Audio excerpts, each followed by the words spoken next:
नमस्कार शेतकरी मित्रांनो, स्वागत आहे आपल्या एका नवीन व्हिडिओमध्ये. तर शेतकरी मित्रांनो, या व्हिडिओमध्ये आपण बघणार आहोत की सातबाऱ्यामध्ये विहीर किंवा बोरवेलची माहिती कशी ही अपडेट करायची.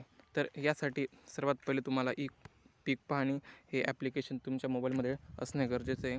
तर या ठिकाणी हे ॲप्लिकेशन आपण डाउनलोड करून घेतले. या ठिकाणी आल्यानंतर तुम्हाला या ठिकाणी महसूल विभाग निवडायचा आहे. त्यानंतर या ठिकाणी तुमचा जो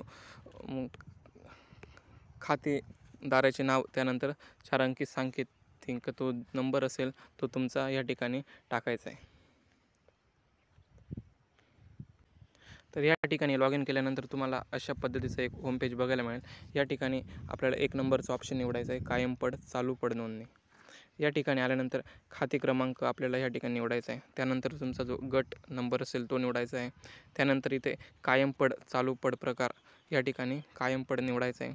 त्यानंतर पड माहिती तुमची जर विहीर नोंदायची असेल किंवा तुम्हाला बोरवेल नोंदायची असेल तर या ठिकाणी कूपनलिका पड हे निवडायचं आहे. तर या ठिकाणी क्षेत्र टाकायचं आहे. अर्धा एकरसाठी 0.005 टाकायचं आणि यानंतर या ठिकाणी कॅमेऱ्याचं बटन दिलेलं आहे. या ठिकाणी जाऊन तुम्हाला त्या जागेवर जाऊनसनी तुम्हाला या ठिकाणी फोटो काढायचा आहे.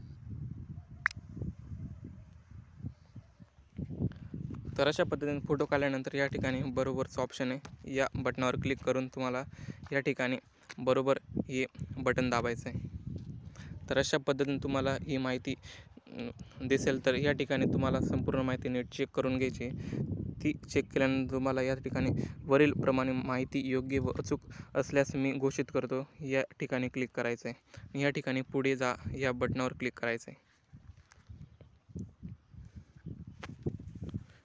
तर या ठिकाणी एक सूचना येईल, पड माहिती साठवली आणि अपलोड झाली आहे. तर या ठिकाणी ठीक आहे या बटनावर क्लिक करून या ठिकाणी पड माहिती पहामध्ये जाऊन तुम्हाला या ठिकाणी तुमची ही माहिती बघायला मिळणार आहे.